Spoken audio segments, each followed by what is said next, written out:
National ഹൈവേയിൽ പോകുന്ന സമയത്ത് നമ്മളെല്ലാവരും ടോൾ കൊടുക്കാറുണ്ടല്ലോ. അധികം ആൾക്കാരും വിചാരിച്ച എന്താണ്, നമ്മൾ അതിലെ വാഹനമായിട്ട് പോകാൻ വേണ്ടിയിട്ടാണ് നമ്മൾ ടോൾ കൊടുക്കുന്നത് എന്നുള്ള. എന്നാൽ അത് മാത്രമല്ല, നമുക്ക് 5 ഫെസിലിറ്റി നമുക്ക് കിട്ടണം. ആ കിട്ടുന്ന റെസീറ്റ് ഉണ്ടല്ലോ, അതിന്റെ താഴെ ഒരു മൊബൈൽ നമ്പർ ഉണ്ട്, അത് നമ്മൾ നോട്ട് ചെയ്യണം. എന്താണ് ഈ 5 കാര്യങ്ങൾ എന്നുള്ളതല്ലേ.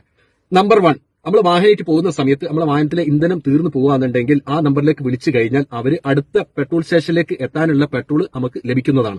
രണ്ടാമത്തത്, നമുക്ക് എന്തെങ്കിലും ഹൈവേയിലൂടെ നമ്മൾ പോകുന്ന സമയത്ത് നമുക്ക് എന്തെങ്കിലും അസ്വസ്ഥത, ഹെൽത്ത് പ്രോബ്ലം വരികയാണെന്നുണ്ടെങ്കിൽ ആ നമ്പറിലേക്ക് വിളിച്ചു കഴിഞ്ഞാൽ ഉടനടി നമുക്ക് ആംബുലൻസിന്റെ ഫെസിലിറ്റി അവിടെ വരുന്നതാണ്.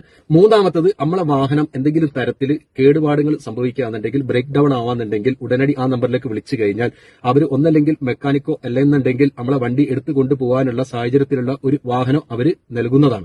നാലാമത്തത്, നമ്മളെ വാഹനം ഹൈവേയിൽ വെച്ചിട്ട് ആക്സിഡന്റ് സംഭവിക്കുകയാണെന്നുണ്ടെങ്കിൽ ആ നമ്പറിലേക്കോ അല്ലെങ്കിൽ 1033 എന്ന നമ്പറിലേക്കോ വിളിച്ചു കഴിഞ്ഞാൽ ഉടൻ തന്നെ നമുക്ക് ആംബുലൻസ് എത്തുന്നതാണ്. അഞ്ചാമത്തത് വളരെ ഇമ്പോർട്ടന്റ് ആണ്, ആർക്കും അറിയില്ല ഈ കാര്യം.